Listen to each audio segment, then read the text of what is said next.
행사장을 찾은 한인과 현지인들이 사뭇 진지한 표정으로 발표자의 발언에 귀를 기울입니다. 발표에 나선 이들은 텍사스 북부 지역의 한인 공직자들인데요. 5월 6일 텍사스 지방선거를 앞두고 한인 선출직 공직자 포럼이 댈러스에서 처음 열렸습니다. 한인 후보들에 대한 관심과 지지를 호소하고 한인 사회의 정치력 신장을 위해 투표 등을 통한 정치 참여를 강조하기 위해서입니다. So while the opportunity is here, jump on it. Send us your kids.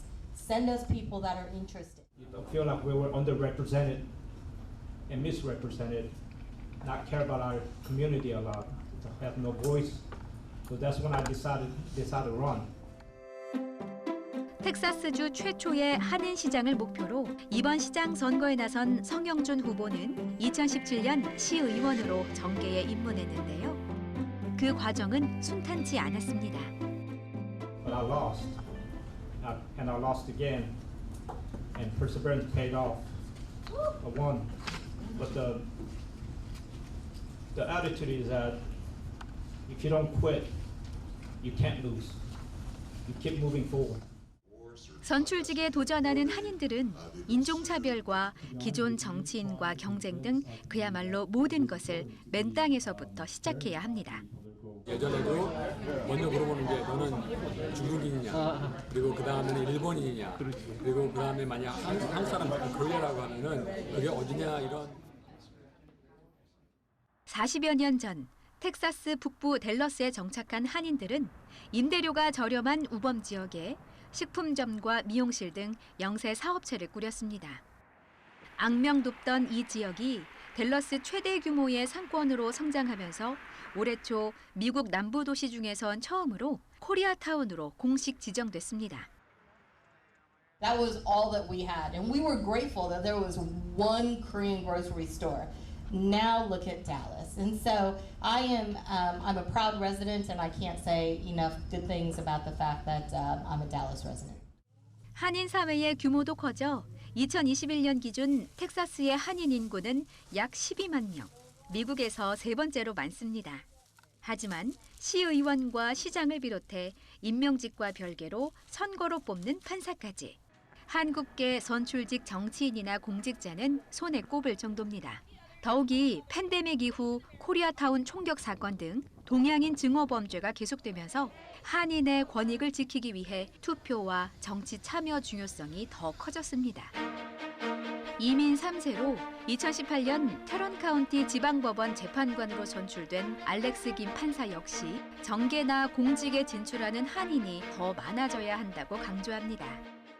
Get involved, get involved. You get involved in whether it's with the library or the community festivals. You build relationships there, and then you start to build other relationships, and you build a network. 쉽지 않은 길을 걸어온 선출직 한인들과의 만남은 진로를 고민 중인 4세대 한인들에게도 뜻깊은 시간이 됐습니다. I think today was a really great chance to learn about how Koreans in our community are really working to impact the political spirit here, but also working to bring more cultural awareness to the people. 제가 생각했던 것보다 많은 토의가 있어서 굉장히 많은 도움이 됐고요. 젊은 친구들이 우리의 커뮤니티를 위해서 어떤 일을 앞으로 더 해야 되는지를 저희가 탐색을 하기 위해서 제가 참가를 했습니다. 투표가 한인 사회의 정치력 신장과 미래를 결정하는 만큼 선거 참여와 관심이 어느 때보다 중요한 지금. 미주 이민 120년인 올해 선거에 직접 나선 한인 후보들과 한인 유권자가 만들 또 다른 역사를 기대해 봅니다.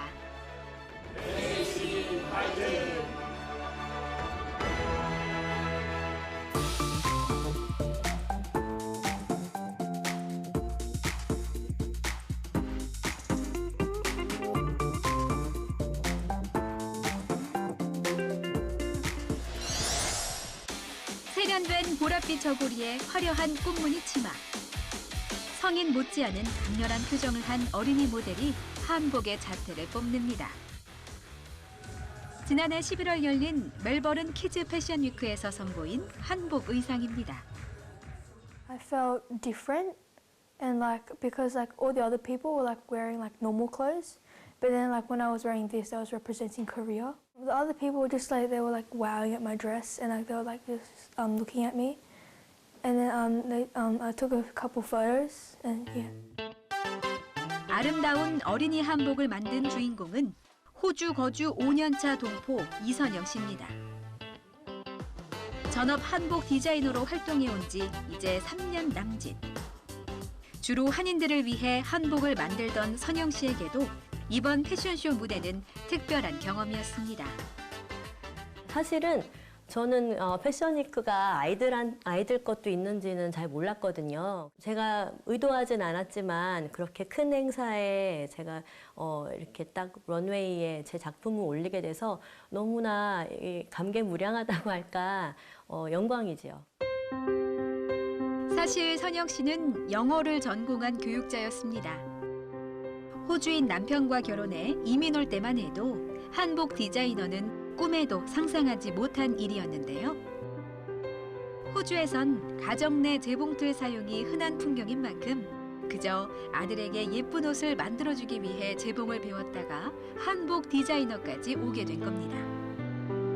제 한복, 아이 한복 이렇게 만들어주다가 이제 호주 여기 학교에서는 하모니데이라는 게 있어서 그때 이제 아이들이 학교에 한복을 입고 간다 그런 거를 이제 많이 접해서 제가 한복을 만들어서 공급을 할 수 있겠다라는 생각이 들어서 그때부터 이제 본격적으로 만들기 시작했지요. 전문 디자이너가 되기까지는 늘 집에서 지내며 격리해야 했던 코로나 팬데믹 기간도 오히려 기회가 됐습니다.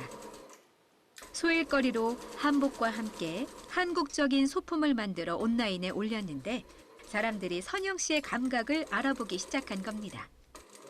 크리스마스 때 한국적인 소품을 찾으시는 분들도 생겨서 제가 이제 와인 버틀 커버라든지 아니면 꽃무늬 파우치 이런 거를 한복 소재를 사용해서 또 선물용으로 팔기도 했죠.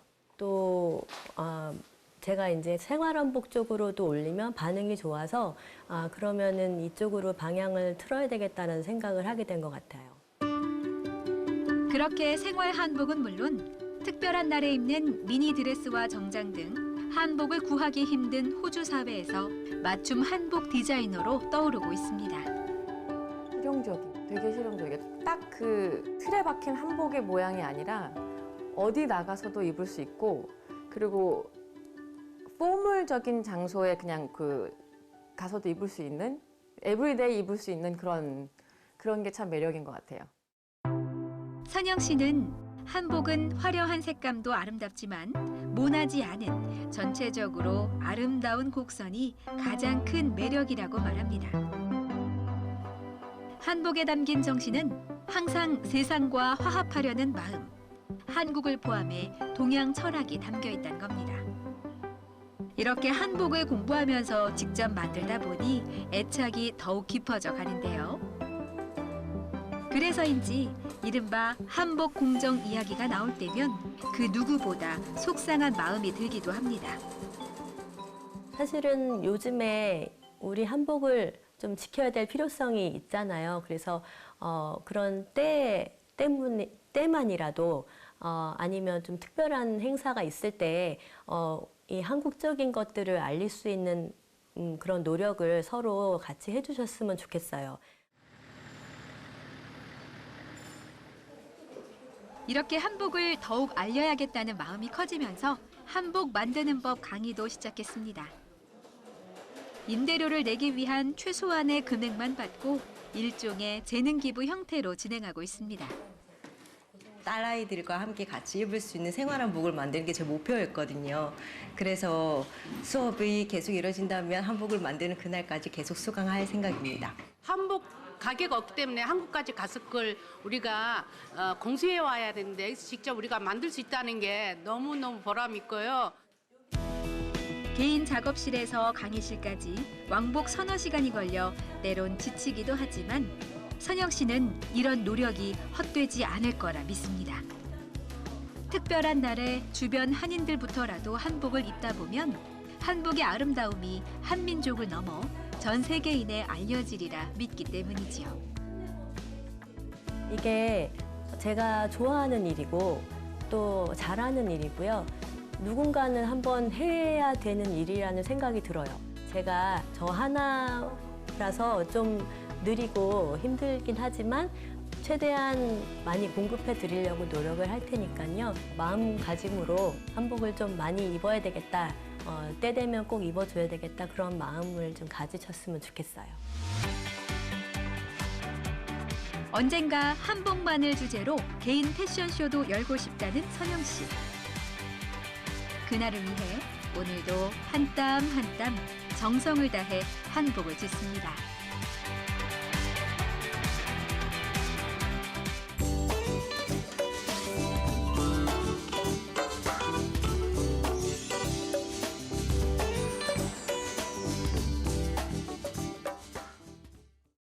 My name is Kim Sperling. I'm 47 years old, and I'm a Korean adoptee and photographer from Germany. And right now I'm living in Yongin with my wife and 2 children.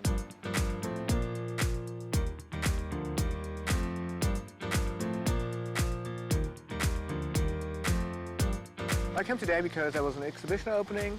It was a group exhibition organized by Kadu, and it shows artworks of more than 24 Korean adopted artists.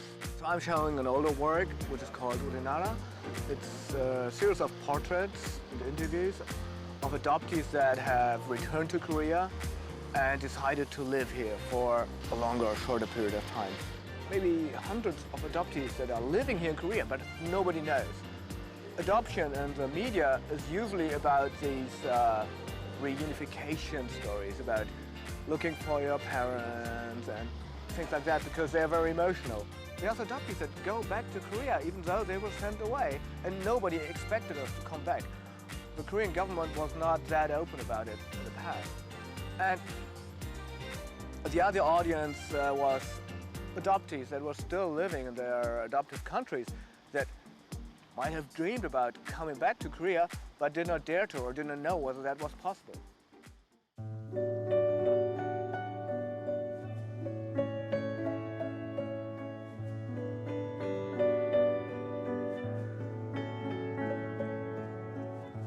I grew up in Germany. I think I was lucky with my adoptive parents, definitely. So my life was kind of good, I think. I won't complain.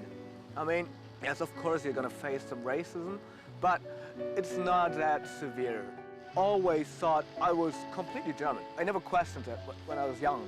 Grandparents died, and then I started reflecting my life, their history, because in Germany we have this history looking at the past and all that what happened in the 1930s and 40s, like Nazis, World War II, and it's all about collective guilt and how even the younger generations should kind of feel that. And I was thinking well, I have German parents, I have German grandparents, they fought in the World War, and I'm not really sure whether they've been Nazis or not, but anyway, they've been there. They probably did not fight that system. So, am I guilty? You ask yourself that question, you look in the mirror and you think, well, maybe not. Questioning what does nationality actually mean? Is there a meaning? And started a brief search, but not really intensively, so it just didn't bring up any results immediately. And then I didn't really follow up on that. But yeah, I definitely want to do that now.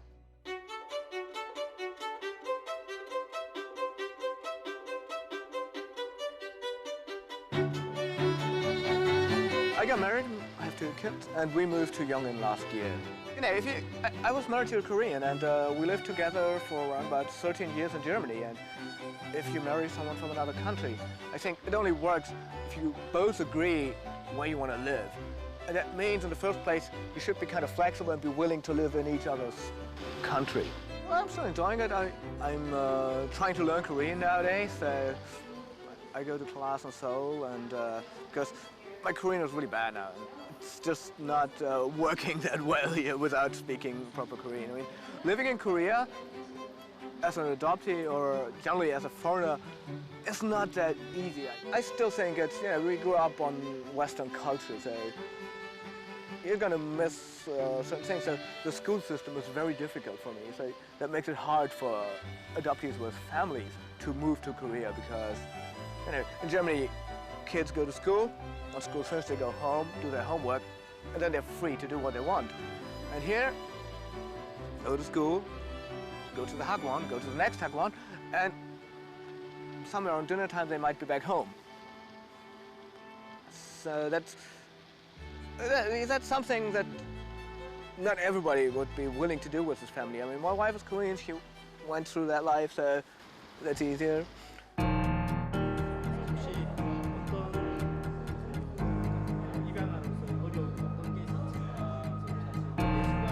At that time I was really trying to figure out my relationship with Korea and Korean identity and what all this means.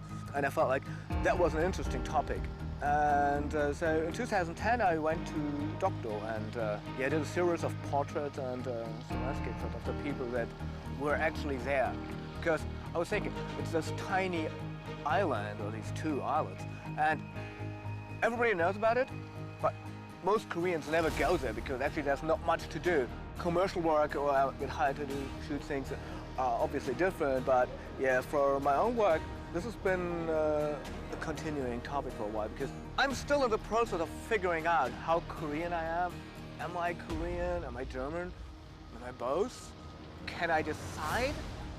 And so doing all these projects that are kind of related to Korea are just my way of trying to explore more facets, more aspects of all of this. And I'm certainly not done with that. But yeah, it's ongoing.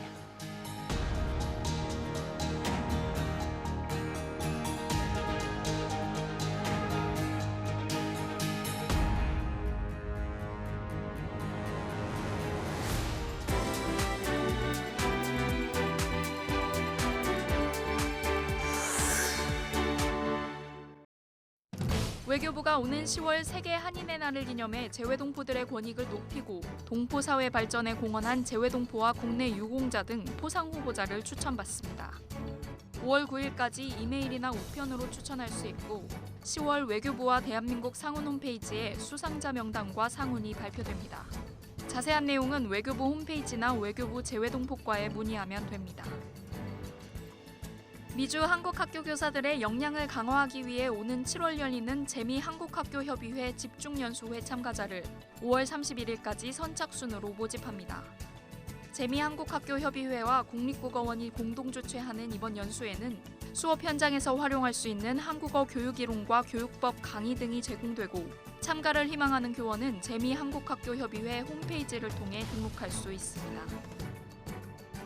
미국 캘리포니아와 버지니아, 뉴욕 등에서 김치의 날을 공식 제정한 데 이어 하와이주 의회가 11월 22일을 김치의 날로 제정하는 결의안을 통과시켰습니다.